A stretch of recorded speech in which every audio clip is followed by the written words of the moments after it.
No Saber Direito desta semana, a professora Marina Della Torre apresenta um curso sobre direito processual penal.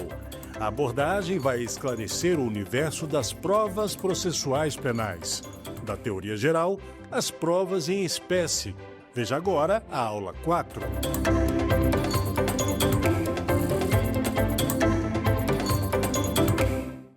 Bem-vindos ao programa Saber Direito da TV Justiça. Meu nome é Marina Della Torre, sou professora, especialista e mestre em processo penal pela PUC São Paulo, advogada criminalista, sou professora universitária de cursos de graduação e pós-graduação há mais de 20 anos, professora de cursos preparatórios para a OAB, primeira e segunda fase, criadora do Vai de Penal, um curso destinado a alunos que se preparam para a segunda fase da OAB em penal.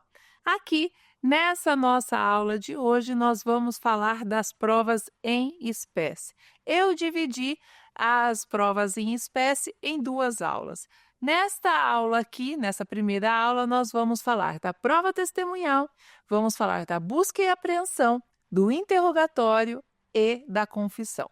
Na outra aula, nós vamos falar do reconhecimento de coisas e pessoas, das perícias de uma forma geral e do exame de corpo e delito. Então, de todas as espécies de prova, eu selecionei aquelas que são mais relevantes, aquelas que a gente tem considerações relevantes a fazer, né, do ponto de vista teórico e prático, e dividi em duas aulas aqui para vocês.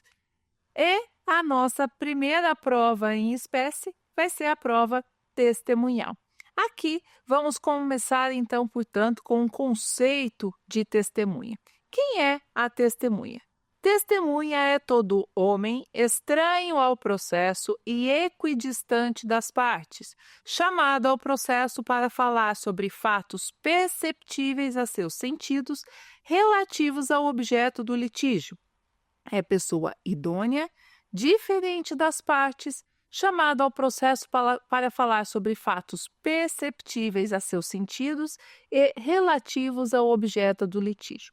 Resumindo o conceito de testemunha, é todo homem no sentido de ser humano, né? Independente se é do sexo feminino ou do sexo masculino. Então, só pode ser testemunha ser humano. É estranho ao processo, ou seja, não pode ser parte no processo, não pode ser autor e nem réu no processo. E, ao mesmo tempo, tem que ser equidistante das partes, ou seja, não pode ser nem mais próximo de uma e nem mais próximo da outra. Tem que ter a mesma distância das partes, que é chamado ao processo para falar sobre fatos perceptíveis a seus sentidos relativos ao objeto do litígio. Significa dizer, é chamado ao processo para falar sobre fatos perceptíveis aos seus sentidos. Quais são os sentidos? Os 5 sentidos, né? Audição, olfato, paladar, tato e visão.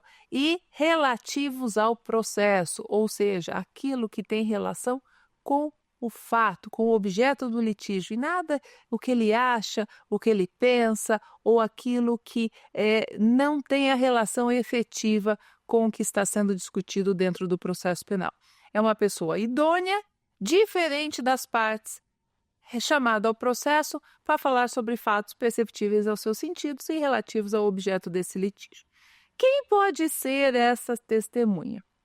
Como regra geral, o artigo 202 do Código de Processo Penal admite que qualquer pessoa seja testemunha, desde que seja dotada de capacidade física para depor. Assim, a incapacidade jurídica não impede o declarante de depor, admitindo-se o relato de menores de 18 anos, doentes e deficientes mentais. Lógico, com as adaptações necessárias para os casos especiais. Então, no processo penal, deficiente mental, doente mental e menor de 18 anos pode sim ser testemunha. Nós vamos ter aí a questão do compromisso relativizada, nós vamos ter a questão da adaptação da forma em que esse depoimento vai ser colhido, que vai ser adaptada, mas sim é perfeitamente possível que um surdo-mudo, um menor de 18 anos, um doente mental, seja testemunha num processo penal. A prova testemunhal, ela possui algumas características. Dentre elas, a primeira é a judicialidade. O que significa dizer a judicialidade da prova testemunhal? Que prova testemunhal é aquela produzida em juízo.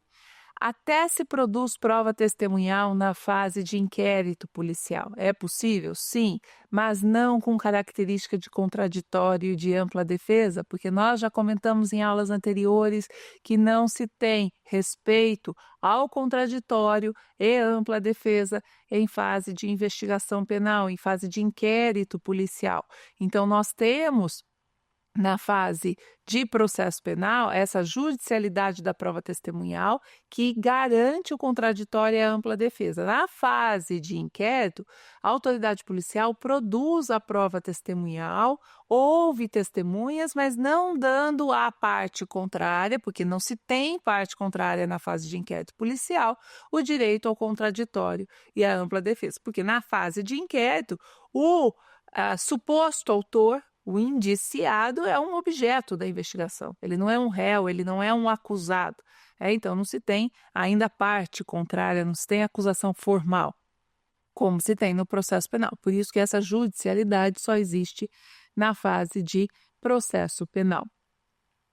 Outra característica da prova testemunhal é a oralidade. Não é possível que a testemunha ela traga o seu depoimento de maneira escrita. Como regra, e aí, salvo nos casos excepcionais, né, em que a testemunha tem uma condição especial, em que ela necessite aí de um intérprete, mas como regra, a prova testemunhal ela é produzida oralmente, não se admite a produção que a testemunha leve o seu depoimento por escrito, de repente um depoimento já elaborado e orientado por um advogado.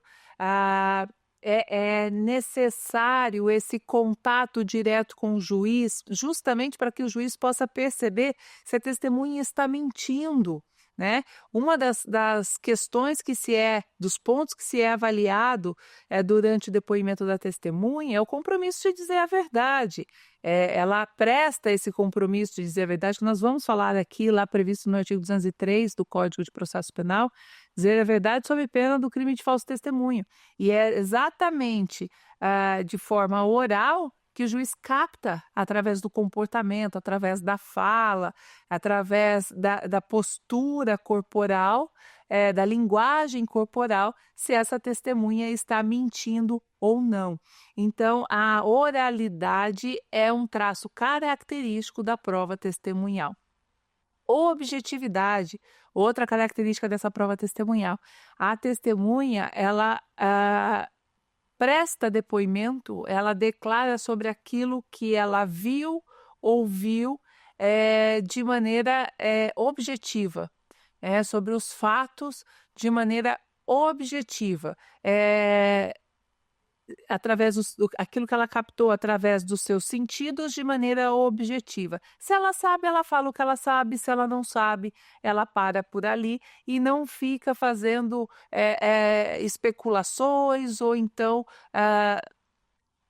pensando sobre situações que ela imagina ter acontecido. Sabe, não sabe, está satisfeito e fica por isso mesmo. Outra característica é a retrospectividade. Toda testemunha ela vai falar sobre um fato passado e não sobre aquilo que ela acha que vai acontecer. Sempre sobre um fato que ela ouviu, sentiu, sempre um fato passado. Por isso essa característica de retrospectividade. Outra característica da prova testemunhal é a imediação.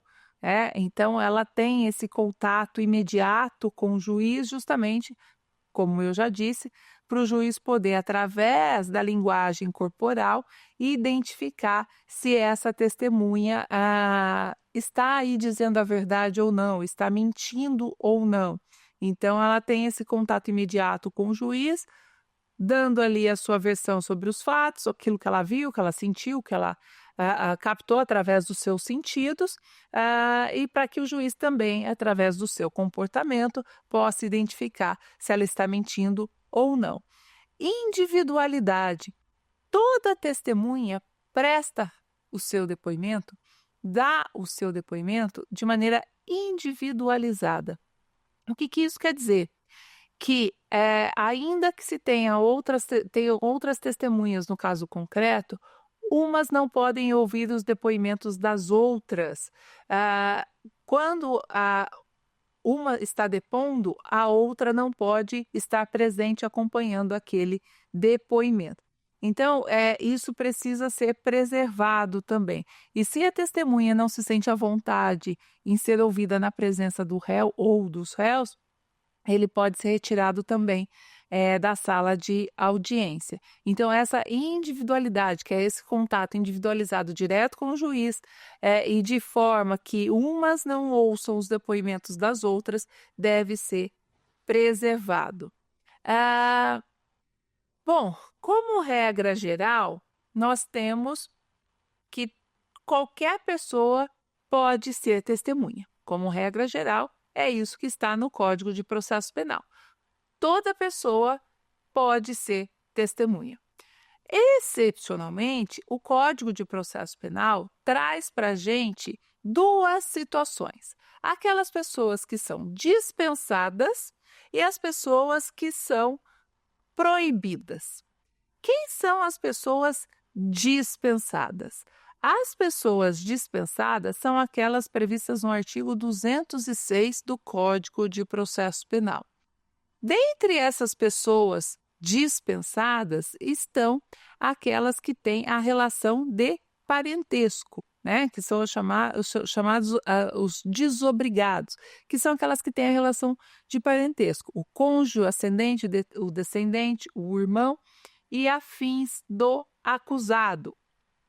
Essas pessoas, elas são dispensadas. O que isso significa? Pessoas dispensadas são aquelas que, se quiserem, podem dar o seu depoimento, mas elas não prestam o compromisso de dizer a verdade. Isso significa que elas podem ser ouvidas, mas se não prestarem o compromisso, poderão mentir e não poderão ser responsabilizadas por isso. Se não quiserem dar o seu compromisso, também se não quiserem dar o seu depoimento, também não poderão ser obrigadas a fazê-lo, justamente porque o Código, no seu artigo 206, fala que elas são desobrigadas. Então, são os cônjuges, ascendentes, descendentes, irmãos e afins do acusado. Essas são as pessoas chamadas de dispensadas ou então de desobrigadas. Essas pessoas consideradas desobrigadas estão no 206. Depois do 206, nós temos no 207 aquelas chamadas pessoas proibidas, que são aquelas que, em razão do exercício profissional, estão realmente proibidas de depor. Por exemplo, advogado, médico, padre, diretor de escola, todos aqueles que adquiriram psicólogos, psiquiatras, todos aqueles que adquiriram a informação no exercício da sua função, ofício ou profissão, estão proibidos de depor. Porém, a lei diz, salvo se desobrigados pela parte interessada quiserem dar o seu testemunho. Então, num caso de um médico, num caso de um psicólogo, se a parte interessada quiser desobrigá-lo, dizendo, por exemplo, olha, eu sou seu paciente e eu preciso que você testemunhe a meu favor. Neste caso, eu te libero de guardar o sigilo profissional, você pode revelá-lo. Então, ela desobrigou de guardar o sigilo profissional, desobrigou o médico de guardar o sigilo profissional. Ainda assim, o médico continua proibido. E aí, ele é quem vai decidir se ele quer ou não prestar o seu depoimento. Ele continua sendo proibido.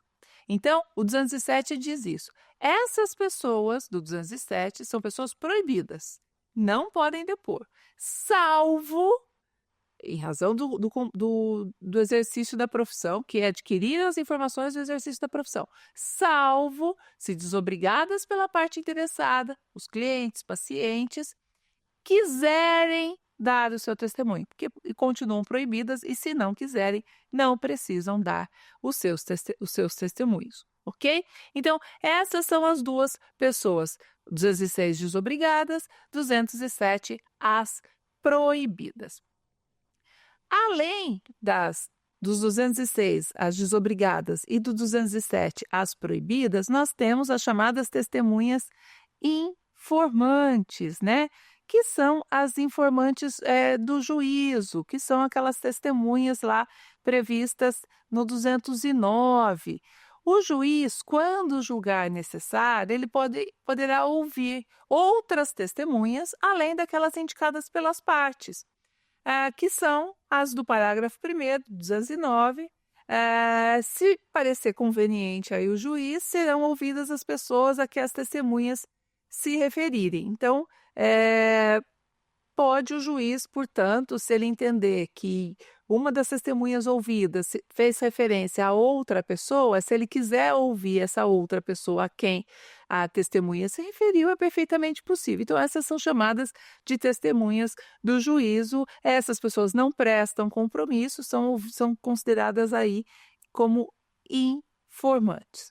Quando a gente fala de depoimento de testemunhas, né, depoimento testemunhal, a gente sempre se questiona. E dentro do conceito de prova testemunhal, eu falei para vocês sobre quem é que pode ser testemunha, né? Qualquer pessoa como regra, lá dentro do artigo 202, as exceções eu já apresentei para vocês, e aí a gente sempre cai nesse questionamento sobre o depoimento infantil. Será que o menor de idade, o depoimento infantil, pode ser considerado como um depoimento testemunhal? Hoje, é perfeitamente possível a gente ter um depoimento infantil como prova no processo penal. Só que ele desfruta com um valor probatório relativo. O que isso significa? Significa que ele é um mero informante do juízo. Ele não presta o compromisso lá do artigo 206. Já aproveito aqui para falar deste compromisso do artigo 203. O que seria esse compromisso do 203 que este depoimento infantil do menor não presta? Seria o compromisso de dizer a verdade, sob pena do crime do falso testemunho.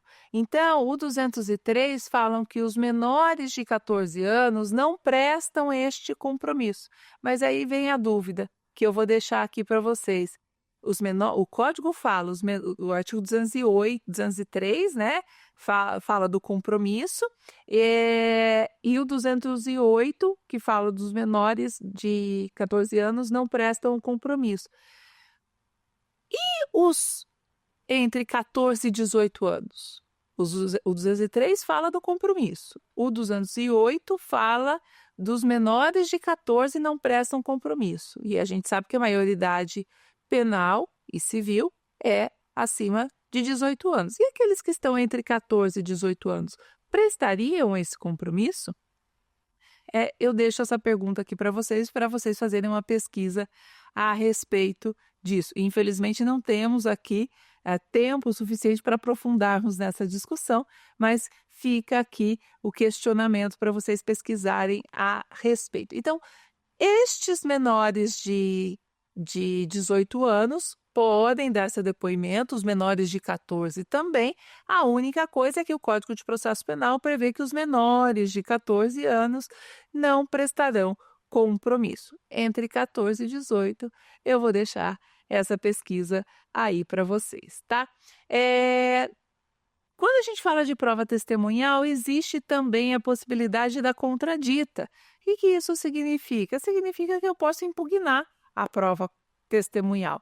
Então, a parte que não concordar com a testemunha arrolada pela parte contrária, pode contraditar, pode impugnar essa prova. Então, toda vez que houver, por exemplo, laços de amizade, a amizade íntima entre a parte e a testemunha, até mesmo inimizade profunda, ou uma relação de dependência, por exemplo, empregador e empregado, toda vez que houver uma suspeita de suborno entre a parte e a testemunha, pode haver a contradita pela parte contrária. Então, essa é uma forma que o artigo 214 do CPP estabeleceu aí para impugnar a prova testemunhal.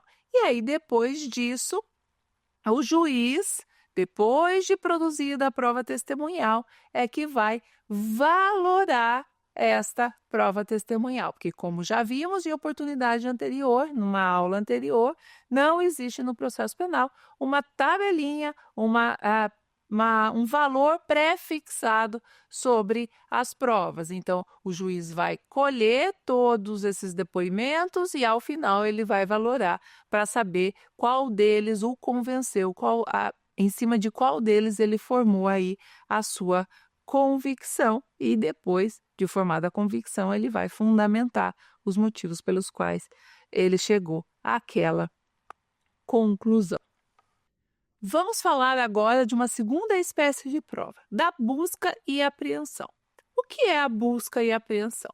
Bom, como conceito de busca e apreensão nós temos a diligência policial ou judicial que tem por fim procurar coisa ou pessoa que se deseja encontrar para trazê-la à presença da autoridade que a determinou. Bom, primeiro, dentro desse conceito, destrinchando esse conceito, nós já concluímos aí que é uma diligência policial ou judicial. Então, pode ser determinado tanto por uma autoridade policial quanto por uma autoridade judicial, que tem como finalidade procurar coisa ou pessoa.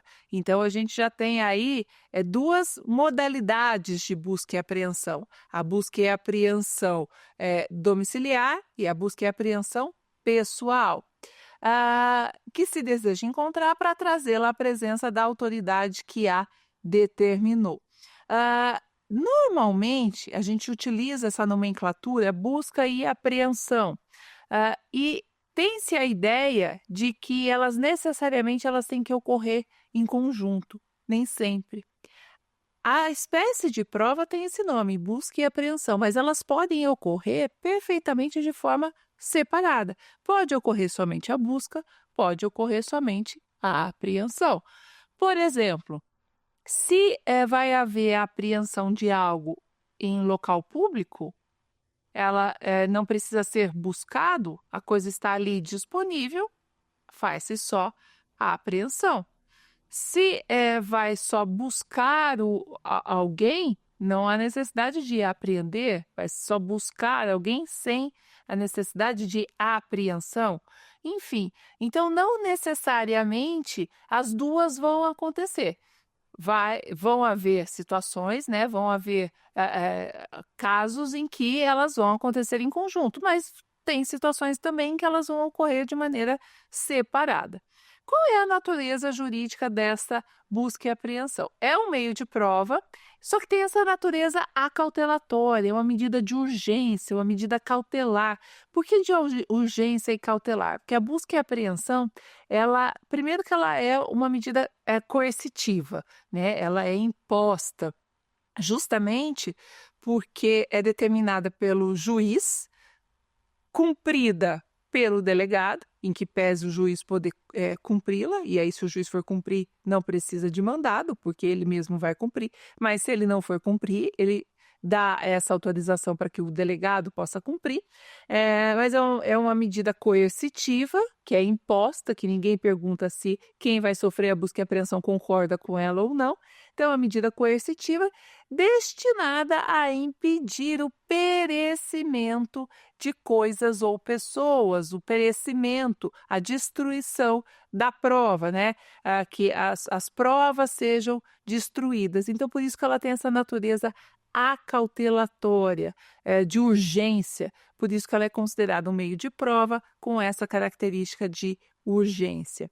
Nós temos um rol trazido no artigo 240 do Código de Processo Penal, um rol taxativo, em que pese parte da doutrina defender que, em razão da alínea H do parágrafo 1º do artigo 240, desse rol lá do artigo 240, o parágrafo 1º, a linha H, da redação da linha H do artigo 240, que fala outras medidas possíveis, outros objetos possíveis, entende-se que esse rol ele não é taxativo, e sim seria um taxativo abrangente. É uma nomenclatura um tanto quanto polêmica, mas significa dizer que ele seria taxativo até a linha G, e na H ele seria abrangente, ou seja, outras hipóteses além daquelas que estão até a linha G.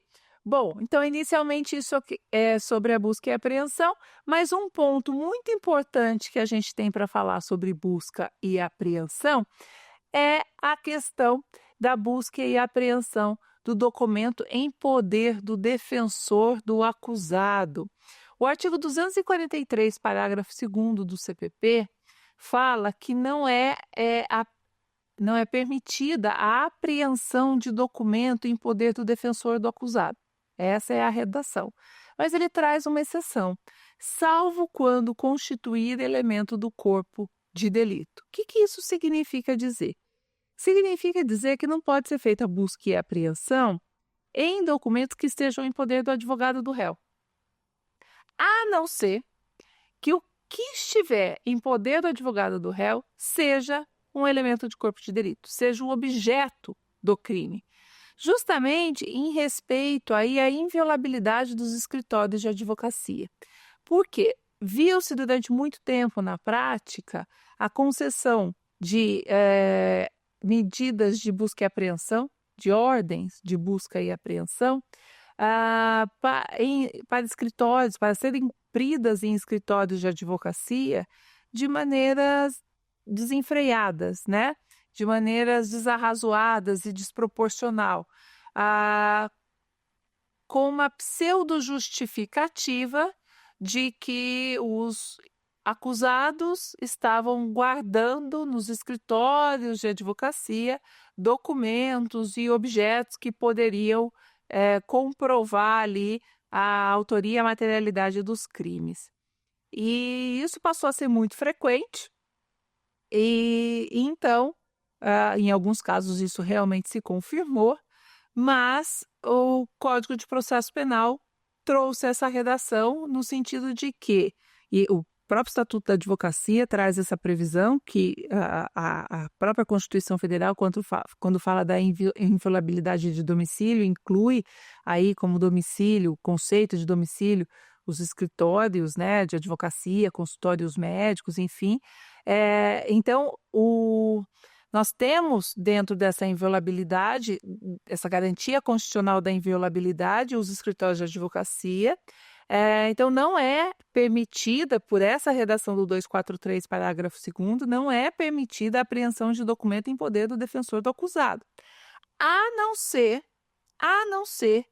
que este documento que vai ser buscado e apreendido seja um elemento de corpo de delito, que seja o objeto do crime. Aí sim, pode-se fazer a busca e apreensão no escritório de advocacia. Por quê? Porque muitos réus, muitos acusados até se aproveitavam dessa inviolabilidade e, às vezes, até orientados pelos seus próprios advogados, e escondiam os produtos do crime, os documentos, né, que comprovavam a autoria e a materialidade dentro dos escritórios.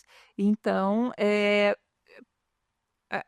como uma forma de combater essa postura inadequada, o Código de Processo Penal passou a estabelecer dessa forma, então. Então, é inviolável, salvo se aquilo que se busca faz parte do crime, constitui o objeto do crime. Então, esse dispositivo tem como objetivo assegurar a inviolabilidade do escritório de advocacia, então assegura, né, o 243, parágrafo 2º, garante que o escritório de advocacia vai ser inviolável, assegura a inviolabilidade dos instrumentos de trabalho e das correspondências em geral relacionadas ao escritório de advocacia, então isso realmente não é atingido, mas resguarda a inviolabilidade dos documentos, das mídias e dos objetos pertencentes a clientes dos advogados averiguados. Então, ou seja, os outros clientes também não vão ser afetados, porque quando não tinha esse cuidado de fazer, essas buscas e apreensões eram autorizadas de maneira desenfreadas, sem esse cuidado de autorizar quando constituir elemento do corpo de delito, quando o documento poderia ser objeto do corpo de delito, os outros clientes dos escritórios tinham ali os seus sigilos também todos desvastados. Então, era uma questão muito complexa. Com esta redação aqui do 243, parágrafo 2º, aparentemente conseguiu-se equilibrar aí essas questões de realização de busca e apreensão de documento em poder de defensor do acusado. Vamos falar agora de uma terceira espécie de prova, que é o interrogatório. Bom, o interrogatório, como conceito, nós temos aí o ato processual que confere oportunidade ao acusado de se dirigir diretamente ao juiz, apresentando a sua versão defensiva aos fatos que lhe foram imputados pela acusação. Então, ato processual que confere oportunidade ao acusado de se dirigir diretamente ao juiz, apresentando a sua versão defensiva aos fatos que lhe foram imputados pela acusação. Ou seja, é a oportunidade que o réu tem de chegar para o juiz e dar diretamente a sua versão sobre os fatos, né? É a oportunidade do réu ali exercer a sua autodefesa.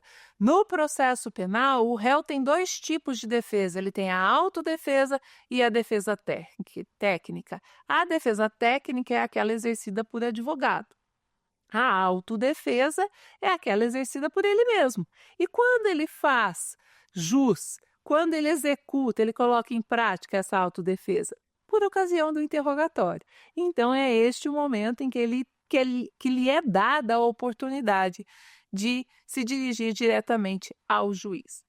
Com relação à natureza jurídica do interrogatório, nós temos aí 4 posições a respeito. Primeira posição, o interrogatório é um meio de prova. Segunda posição, o interrogatório é um meio de defesa. Terceira posição, o interrogatório é primeiro o meio de prova e segundo o meio de defesa, ou seja, juntou a primeira com a segunda. Quarta posição, o interrogatório é meio de defesa, primordialmente, e em segundo plano é um meio de prova.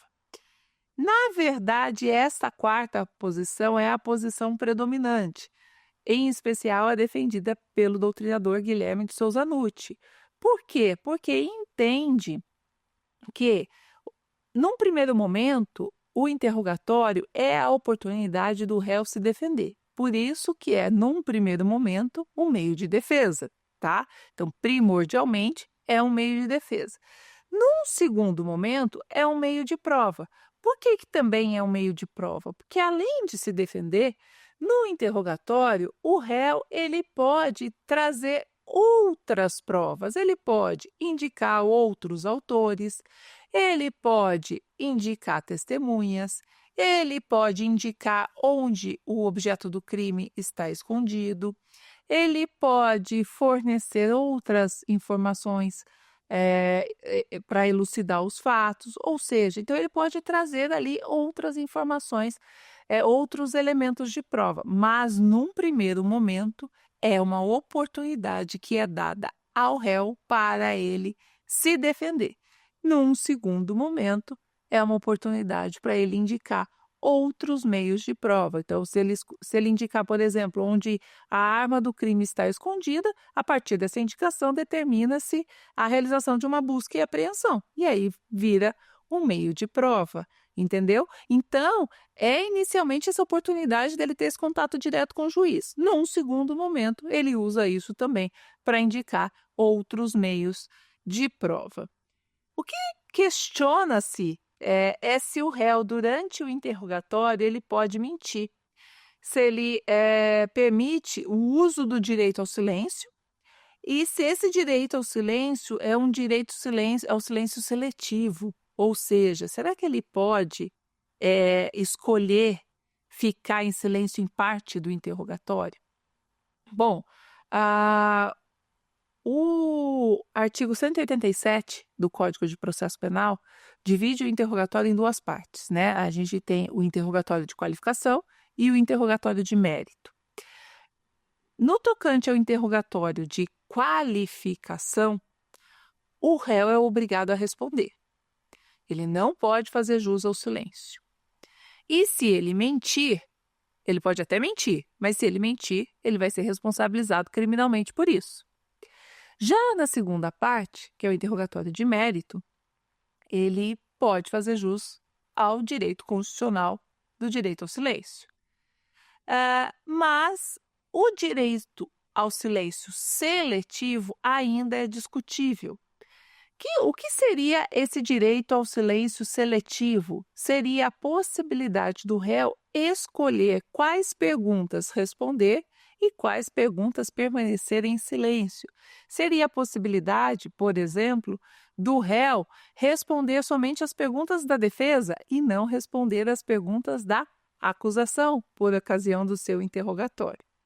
Há quem diga que isso é possível, há quem defenda na doutrina que isso é possível. Em contrapartida, nós temos posições em sentido contrário, mas fica aqui já a indicação da existência dessa discussão a respeito desse silêncio seletivo na prática e na teoria do processo penal. Bom, o que nós temos também dentro do interrogatório é a discussão a respeito da obrigatoriedade ou não da sua realização. Na verdade, há quem defenda na doutrina que a designação do interrogatório deva ser facultativa. Ou seja, se o réu tem a intenção de permanecer em silêncio no seu interrogatório, que essa designação não ocorresse, que ela não acontecesse, que o interrogatório não fosse designado, já que o réu tem a intenção de permanecer em silêncio. Ocorre que, conforme nós temos a previsão na nossa legislação, se o interrogatório não for designado, nos termos do artigo 564, inciso 3, a linha E do Código de Processo Penal, a não designação do interrogatório gera nulidade, ainda que relativa, mas gera nulidade. Se ficar comprovado o prejuízo ao réu, isso vai gerar nulidade. Então, a discussão gira em torno dessa obrigatoriedade ou não da realização do interrogatório. A conclusão que se chega é que o réu não é obrigado a comparecer ao interrogatório em razão de fazer jus ao direito ao silêncio. Mas o interrogatório é obrigado a ser designado, ainda que o réu compareça e ainda que, diante do seu comparecimento, ele resolva permanecer em silêncio. Então, concluindo, o interrogatório tem que ser designado, porque se não for designado, isso vai gerar nulidade nos termos do artigo 564, inciso 3, a linha E. Pode gerar nulidade se, junto a isso, sobrevier o prejuízo. Então, não designado, se restar o prejuízo, a parte interessada deverá comprovar isso no momento oportuno, isso ensejará a nulidade relativa. Agora, uma vez designado o interrogatório, o réu pode ou não comparecer e, se quiser comparecer, ele tem o direito de permanecer em silêncio. O interrogatório já está pacificado também na jurisprudência que ele tem que ser realizado na última oportunidade, no último momento da instrução processual.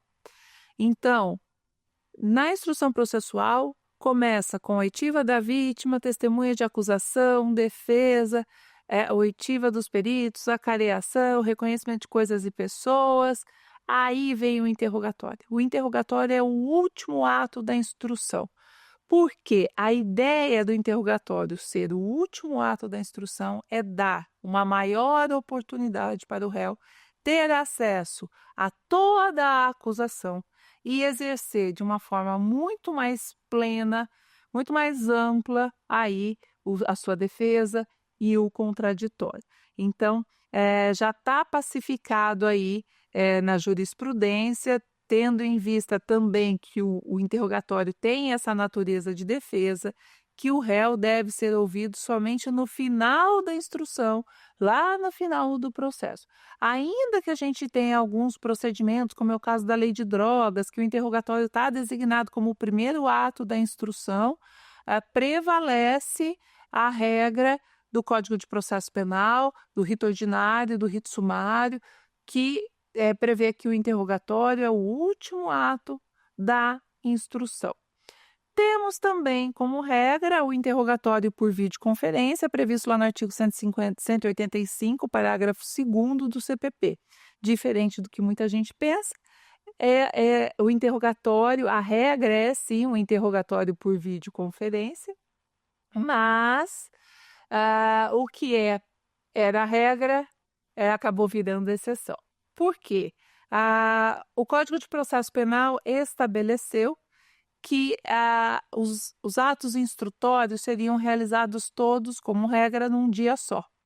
E aí, como o réu ele tem que estar presente para a oitiva das testemunhas de acusação e de defesa, e essas testemunhas de acusação e de defesa são realizadas no fórum, não haveria como o réu estar presente no fórum e, ao mesmo tempo, em caso de réu preso, ele estar no presídio e fazer esse interrogatório por videoconferência. Então, pelo fato da audiência ser una e ele estar presente para a oitiva das testemunhas, o que era regra acabou virando exceção. Então, faz-se o interrogatório por videoconferência só de maneira excepcional.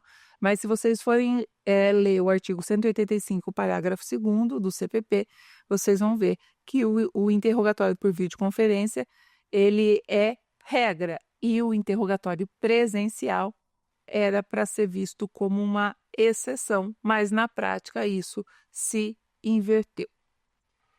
E como a última espécie de prova para essa nossa aula, nós temos a confissão. O que é a confissão? Diferente do que muita gente pensa, a confissão não é a rainha de todas as provas. A confissão é a aceitação pelo réu da acusação que lhe é dirigida. É a declaração voluntária feita por um imputável a respeito de fato pessoal e próprio, desfavorável e suscetível de renúncia. Ou seja, é a aceitação pelo réu da acusação que lhe é dirigida. Alguém imputou um fato e ele simplesmente aceita esse fato. É a declaração voluntária feita por um imputável a respeito de fato pessoal e próprio. Ou seja, ele mesmo, maior de 18 anos, capaz, e diz, fui eu. E que lhe é desfavorável, né? Que depõe contra si mesmo, e suscetível de renúncia, ou seja, que é possível de se voltar atrás. Ele pode confessar e, ao mesmo tempo, ele pode se retratar desta confissão. Qual seria o valor dessa confissão? Já que todo mundo, a gente escuta aí o leigo falar, a confissão, ela é a rainha de todas as provas, e como eu já disse aqui para vocês, diferente do que todo mundo pensa, ela não é a rainha de todas as provas. O artigo 197 do Código de Processo Penal diz que a confissão ela deve ser analisada em consonância com as demais provas do processo penal. Por quê? Isso é para evitar que o réu confesse para proteger terceiros ou também para evitar uma confissão mediante tortura. Significa, então, uma confissão obtida exclusivamente no inquérito policial não basta para uma condenação. Por quê? Para bastar, eu preciso ter uma confissão somada a quê? A uma prova testemunhal, a uma busca e apreensão, a uma prova pericial, a todo um conjunto probatório que, somada a essa confissão, vão levar à mesma conclusão. Então, ela não tem esse status de rainha de todas as provas. Se teve um dia, ela perdeu esse status e perdeu já há um bom tempo, há mais de 20 anos, pelo menos desde quando eu entrei na advocacia ou no mundo do direito, isso tem mais de 25 anos, então que não se considera a confissão como rainha de todas as provas por esses motivos, né? Para evitar que alguém, mediante tortura, confesse a prática de um crime ou até mesmo para proteger a mãe, para proteger um filho, o pai, para proteger uma filha, um irmão, a mãe, etc. É possível que alguém confesse e depois se retrate dessa confissão. Essa confissão também pode ser de forma tácita, pode ser de forma expressa, pode ser de forma parcial, pode ser de forma total, pode confessar na sua totalidade, pode ser de forma parcial, enfim. O que importa é que, mesmo que seja feita em fase de inquérito e depois se retrate na fase judicial, o que importa é que, havendo a confissão, ela não seja considerada isoladamente como prova para a condenação, tá?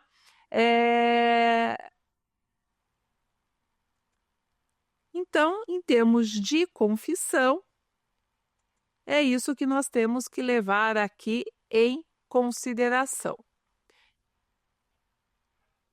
Resumindo, então, de todas as espécies de prova que nós vimos aqui, da prova testemunhal, da busca e apreensão, do interrogatório, da confissão, nós vimos que todas elas são extremamente importantes para o processo penal. Todas elas não têm um valor específico. Quem valora essa prova é o juiz no caso concreto.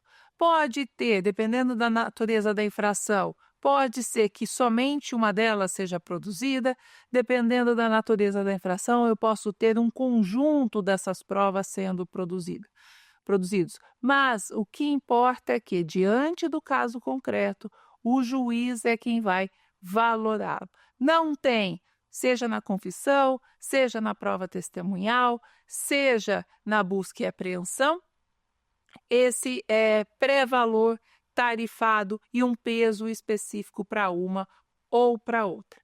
No caso da busca e apreensão, o juiz deverá expedir um mandado autorizando que a autoridade policial realize essa busca e apreensão, tanto domiciliar quanto pessoal.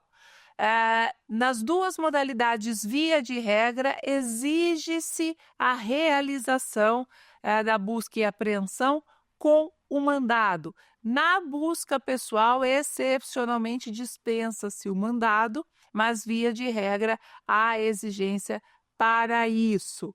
Não pode ocorrer uma busca e apreensão sem no mandado, sem uma definição específica do endereço, do local e do que vai ser buscado e apreendido. É preciso que seja tudo muito bem indicado, mencionado, relacionado, porque a lei não admite essa busca e apreensão de maneira genérica. Com relação à confissão, como nós já dissemos, não é possível que a gente faça a confissão ser considerada a rainha de todas as provas. É de extrema importância que ela seja avaliada em conjunto com as outras provas. Com relação ao interrogatório, é importante que o interrogatório seja designado, ainda que o réu não compareça ou que compareça, permaneça em silêncio.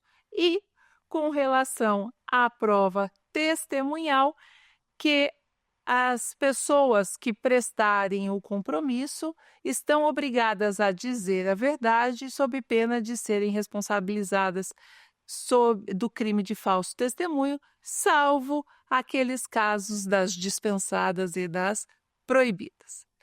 Vamos ao nosso quiz.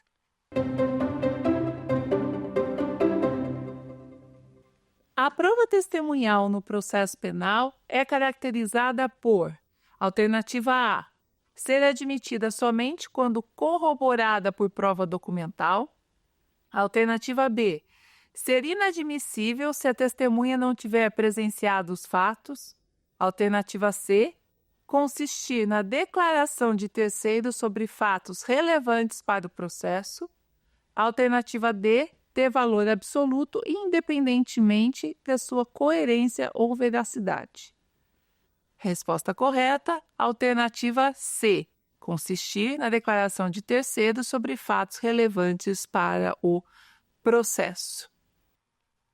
Como nós já expusemos na nossa aula, dentro do conceito de prova testemunhal, ficou explicitado que prova testemunhal é aquela que é um ser humano terceiro ao processo, equidistante das partes, que vem para o processo contribuir com aquilo que sentiu, ouviu, percebeu através dos seus sentidos, ou seja, que vem colaborar com o processo. Então, tem que ser uma pessoa que não tenha envolvimento com aquele fato, que não tenha envolvimento com o litígio, mas que venha esclarecer aquele fato de uma maneira contributiva, contribuindo de uma maneira imparcial, sem qualquer interesse sobre aquele fato.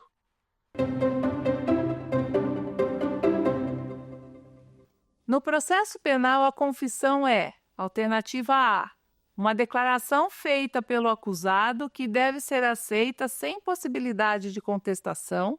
Alternativa B, uma prova de valor absoluto que dispensa a análise de outros elementos no processo.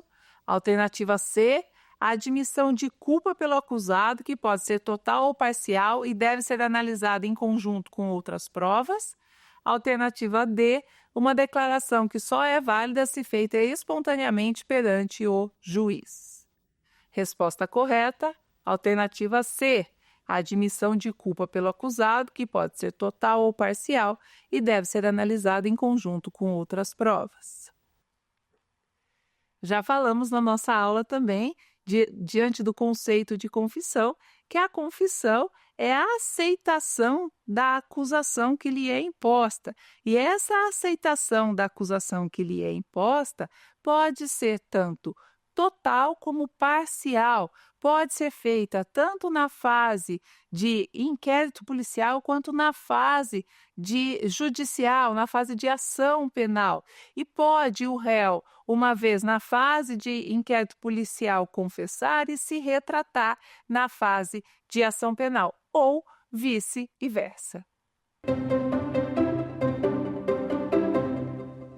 O interrogatório no processo penal é: alternativa A, um ato exclusivo da acusação que visa obter confissões do réu.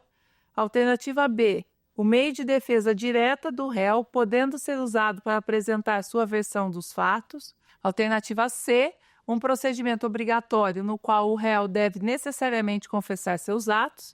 Alternativa D, um instrumento que só ocorre se houver a confissão prévia do acusado. Resposta correta, alternativa B, o meio de defesa direta do réu, podendo ser usado para apresentar sua versão dos fatos. Como nós dissemos na nossa aula, o interrogatório ele pode ser usado como meio de defesa ou como meio de prova, ou os dois. Na verdade, conforme defende Guilherme de Souza Nutti, o interrogatório ele é, num primeiro momento, um meio de defesa e, num segundo momento, ele é o meio de prova. Por quê? É a oportunidade do réu se autodefender, é a oportunidade que é dada ao réu de apresentar a sua autodefesa e, nesta oportunidade, neste momento, ele pode indicar também meios de prova. Essa foi a nossa aula de hoje. Se vocês quiserem saber um pouco mais sobre esse assunto, é só baixar o aplicativo da TV Justiça Mais ou nos seguir nas redes sociais. A minha em especial é o @vaidepenal. Até a próxima aula. Quer dar alguma sugestão de tema para os cursos do Saber Direito? Então mande um e-mail para a gente, saberdireito@stf.jus.br. Você também pode estudar pela internet. Acesse o nosso site radioetvjustiça.jus.br ou pode rever as aulas no canal do YouTube, @Rádio e TV Justiça.